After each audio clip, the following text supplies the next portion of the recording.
আমরা কি ইমাম সাহেবরে পামো? পাবো না কেন? অবশ্যই পাবো, আইতেই হইব। লাস্টটা কবর দিব কেমনে আমরা? হ্যাঁ, আই।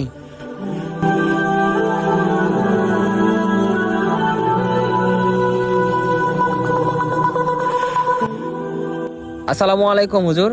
ওয়ালাইকুম আসসালাম ওয়া রাহমাতুল্লাহি ওয়া বারাকাতুহু। আপনারাই তো খুঁজতেছি হুজুর।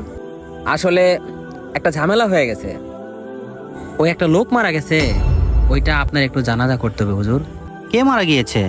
আমাদের এলাকায় কেউ মারা গিয়েছে আমি জানি না। আসলে হুজুর, আমাদের এলাকায় কেউ মারা যায় নাই, দক্ষিণ পাড়ার সবির চাচা মারা গেছে। আসলে ওনার জানাজা কেউ দিতে চাচ্ছে না হুজুর। আপনি যদি যাইতেন তাহলে ওনার জানাজা আমরা দিতাম হুজুর।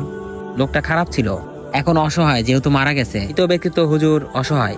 ও আচ্ছা আচ্ছা, লোকটা তো অনেক খারাপ ছিল। আর ওর জানাজা কেউ পড়াবে না, আমিও তো পড়াতে যাব না। আমি এই জানাজা পড়াতে পারবো না, আপনারা চলে যান প্লিজ। আসলে লোকটা খারাপ ছিল বলে আজকে হুজুরও জানাজা দিতে চাচ্ছে না।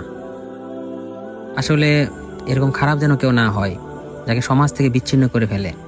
ঠিক আছে, আচ্ছা ঠিক আছে, চলো। চলো। যেহেতু মুসলমান, জানাজায় যাওয়াটা আমার উচিত ছিল। আল্লাহ আমাকে কি মুশকিলে ফালালেন। এই যে ভাই, একটু শুনে যান। জি হুজুর, কিছু বলবেন? হুজুর, আমি জানি হুজুর আপনি আমাদের ডাকবেন, আমাদের নিরাশ করবেন না। আসলে এরকম হওয়াই উচিত। ঠিক আছে তাহলে হুজুর, আমরা যাই তাহলে। লাশটা আমরা তাড়াতাড়ি দাফন করি। আসেন হুজুর। ঠিক আছে চলেন। এই মিছে দুনিয়ায় তুমি থাকবা কতদিন? এই মিছে দুনিয়া